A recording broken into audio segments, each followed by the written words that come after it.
ఔషధ ఫలంగా పేరున్న పండు నేరేడు మధుమేహమున్న వారికి దివ్య ఔషధంగా పనిచేస్తుంది. కడుపులో వెంట్రుకలున్నా వాటిని కరిగించే గుణం అల్లనేరేడుకు ఉంటుందని ఆయుర్వేద వైద్యులు చెబుతారు. అల్లనేరేడు భారతదేశంలోనే పుట్టింది. బీడు భూములు, చౌడు భూముల్లో సైతం దిగుబడినిచ్చే ఈ పండ్ల తోటల సాగు ఏటా విస్తరిస్తోంది. మన దేశంలో నేరేడును ప్రధానంగా ఆంధ్రప్రదేశ్, అస్సాం, బీహార్, తమిళనాడు, పశ్చిమ బెంగాల్, మహారాష్ట్ర, గుజరాత్లలో సాగు చేస్తున్నారు. నేరేడు నాటిన 4వ సంవత్సరం నుంచి కాపుకొచ్చి దాదాపు 30 నుంచి 40 సంవత్సరాల వరకు దిగుబడిని అందిస్తుంది.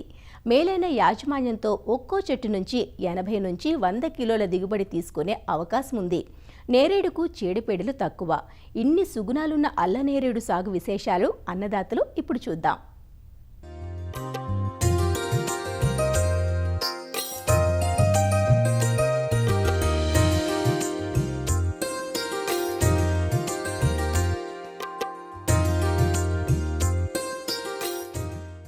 ఈ మధ్యకాలంలో రైతులు ఆసక్తి చూపుతున్న ఉద్యాన పంటల్లో అల్లనేరేడు ఒకటి. తక్కువ పెట్టుబడులతో పాటు సస్యరక్షణ యాజమాన్యం పెద్దగా లేకపోవడంతో రైతులు ఒకరొకరుగా సాగుపై మొగ్గు చూపుతున్నారు. తెలుగు రాష్ట్రాల్లో అనంతపురం, కడప జిల్లాల్లో అల్లనేరేడును సాగు చేస్తున్నారు. నేరేడు సాధారణంగా బీడు భూములు, చౌడు భూముల్లోనూ పెరిగి ఫలసాయాన్ని అందిస్తుంది. ఈ మధ్యకాలంలో నేరేడు వినియోగం పెరగడంతో అందుకు తగ్గ రకాలు అందుబాటులోకొస్తున్నాయి. నేరేడులో బాగా ప్రాచుర్యం పొందిన రకం కొంకణ్ బహడోలి. కాయలు గుత్తులు గుత్తులుగా కాస్తూ కాయ బరువు 14 నుంచి 16 గ్రాములు ఉంటుంది. గుజ్జు శాతం ఎక్కువగా ఉంటుంది. తీపి శాతం 16.0 బ్రిక్స్ గా ఉంది. CISH 37 లక్నో నుండి విడుదల చేయబడిన మధ్యస్థ రకం. కాయ కోలగా ఉండి బరువు 24.05 గ్రాములు ఉంటుంది. 45 సంవత్సరాల చెట్టుకి 200 నుంచి 350 కిలోల దిగుబడి వస్తుంది. తీపి శాతం 16.40 బ్రిక్స్ ఉంటుంది. జూన్ 2వ వారంలో కోతకి వస్తుంది. CISH 42 లక్నో నుండి విడుదల చేయబడిన మధ్యస్థ సీడ్లెస్ రకం. కాయ గుండ్రంగా ఉండి బరువు 6.82 గ్రాములు ఉంటుంది. 65 సంవత్సరాల చెట్టుకి 180 నుంచి 250 కిలోల దిగుబడి వస్తుంది.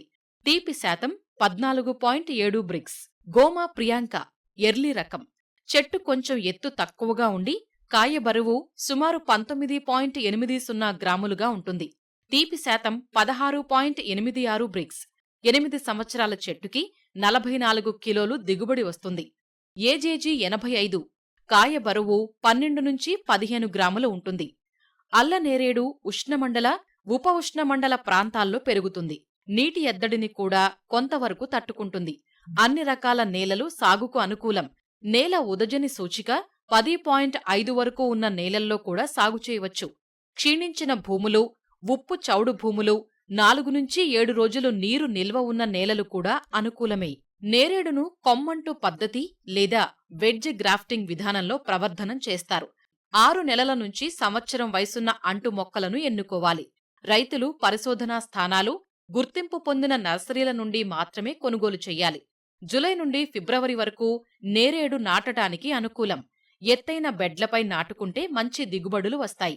ఎంపిక చేసిన రకాన్ని బట్టి 10 మీటర్లు x 10 మీటర్లు దూరంలో నాటితే ఎకరానికి 40 మొక్కలు, అదే 8 x 8 మీటర్ల దూరంలో నాటితే ఎకరానికి 62 మొక్కలు నాటుకోవచ్చు. నాటడానికి 1 మీటరు పొడవు, వెడల్పు, లోతుగల గుంతలను తీసి గుంత నుంచి తవ్విన మట్టికి 25 నుంచి 30 కిలోలు బాగా చివికిన పశువుల ఎరువు, 1 కిలో సూపర్ ఫాస్ఫేట్, 1 కిలో వేపపిండి, 2% మిథైల్ పెరాథియన్ పొడిని 200 గ్రాములు కలిపి గుంతలను నింపాలి. అంట్లను గుంత మధ్యలో ఉంచి అంటుభాగం పైకి ఉండే విధంగా నాటుకోవాలి. నాటిన మొక్కలకు పాదులు చేసి, నీరు పోసి, మొక్కలు గాలికి ఒరిగిపోకుండా కర్రపాతి ఊతమివ్వాలి. వేరు మూలం నుండి పెరిగే పక్క కొమ్మలను ఎప్పటికప్పుడు తొలగించాలి. అధిక దిగుబడి సాధించటానికి, నాణ్యమైన పండ్లు పొందటానికి కొమ్మ కత్తిరింపులు తప్పనిసరిగా చెయ్యాలి.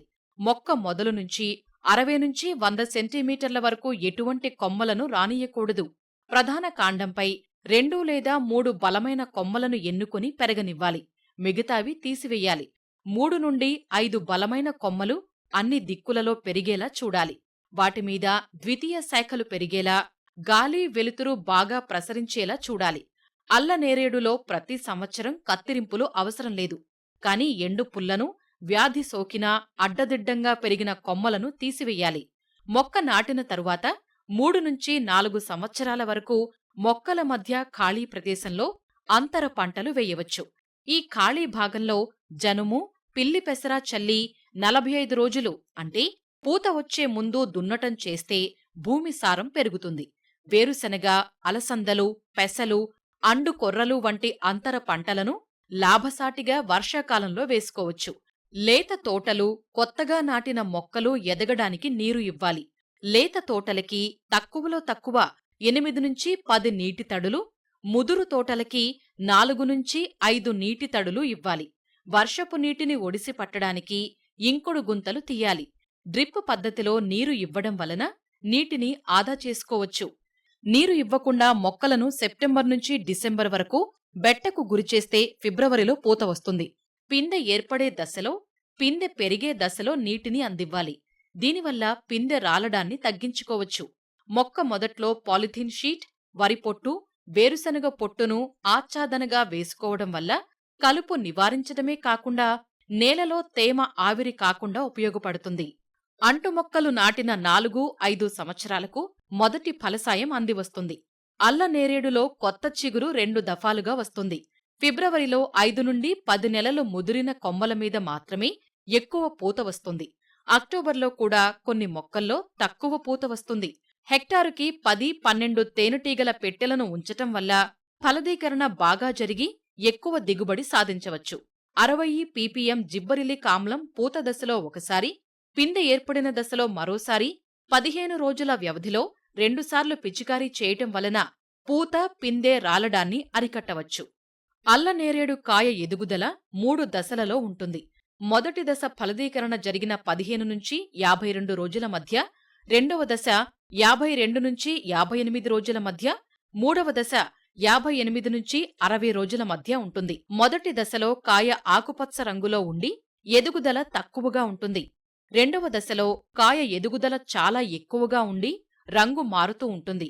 మూడవ దశలో కాయ పెరుగుదలలో కొంచెం తగ్గుదల కనిపించినా కాయ బరువు, రంగు, పరిమాణం, నీటి శాతం పెరగటం గమనించవచ్చు. కాయ ముదురు ఊదారంగులోకి వచ్చిన తరువాత కోత ప్రారంభించాలి. పూత కొమ్మలో ఉన్న అన్ని కాయలు ఒకేసారి కోతకి రావు. అల్ల నేరేడు పండ్లు పండిన వెంటనే కోయాలి, లేదంటే అవి రాలిపోతాయి. పండ్లు కింద పడితే మట్టి, ఇసుక అంటుకొని అమ్మడానికి పనికిరావు. అందుకని పండ్లని చేతితో మాత్రమే కొయ్యాలి. అలాంటి పండ్లు మాత్రమే పాడవకుండా ఉంటాయి. అల్ల నేరేడు పండ్లని ప్రతిరోజూ కోసి వెదురు బుట్టలలో ఉంచి మార్కెట్టుకు పంపాలి. ఒక చెట్టు నుంచి సంవత్సరానికి సగటున 60-70 కిలోల పండ్ల దిగుబడి వస్తుంది. అల్ల నేరేడు పండ్లు తొందరగా పాడవుతాయి కాబట్టి ముందుగా పండ్లను గ్రేడింగ్ చెయ్యాలి. గ్రేడ్ చేసుకుని పెట్టుకున్న పండ్లు సాధారణ వాతావరణ పరిస్థితుల్లో 2-3 రోజులు ఉంటాయి. రంధ్రాలు కలిగిన పాలిథీన్ బ్యాగుల్లో 8-10 డిగ్రీల సెంటీగ్రేడ్ ఉష్ణోగ్రత, 85-90% ఆర్ద్రత దగ్గర 3 వారాల వరకు నిల్వ చేసుకోవచ్చు. ఆకు తినే గొంగళి పురుగులు ఎక్కువగా తొలకరి తర్వాత వచ్చే చిగుర్లను ఆశిస్తాయి. ఆకు తినే గొంగళి పురుగుల నివారణకి 10,000 ppm వేప నూనెను 5 మిల్లీలీటర్లు లీటరు నీటికి కలిపి ఆకులపై పిచికారీ చెయ్యాలి. ఈ మధ్యకాలంలో పండు ఈగ ఉధృతి నేరేడుకు ఎక్కువైంది. కాయలు పక్వానికి వచ్చినప్పుడు వర్షాలు పడితే తీవ్రత అధికమయ్యి అపార నష్టం కలుగుతుంది. పిల్ల పురుగులు గుజ్జుని తిని పండ్లు రాలిపోయేలా చేస్తాయి. దీని నివారణకు రాలిన పండ్లను ఏరి నాశనం చెయ్యాలి. కోత అయిన వెంటనే చెట్ల క్రింద దున్ని ఫాలిడాల్ పొడి మందును మట్టిలో కలపడం ద్వారా కోసస్థ దశలను నాశనం చేయవచ్చు. మార్కెట్లో లభ్యమయ్యే పండు ఈగ బుట్టలను ఎకరాకు 10-15 చొప్పున 5-6 అడుగుల ఎత్తులో కొమ్మలకి వ్రేలాడదీయాలి. ఈ విధంగా అన్ని యాజమాన్య పద్ధతులు పాటిస్తే నేరేడు నుంచి మేలైన దిగుబడులు పొందే అవకాశం ఉంది.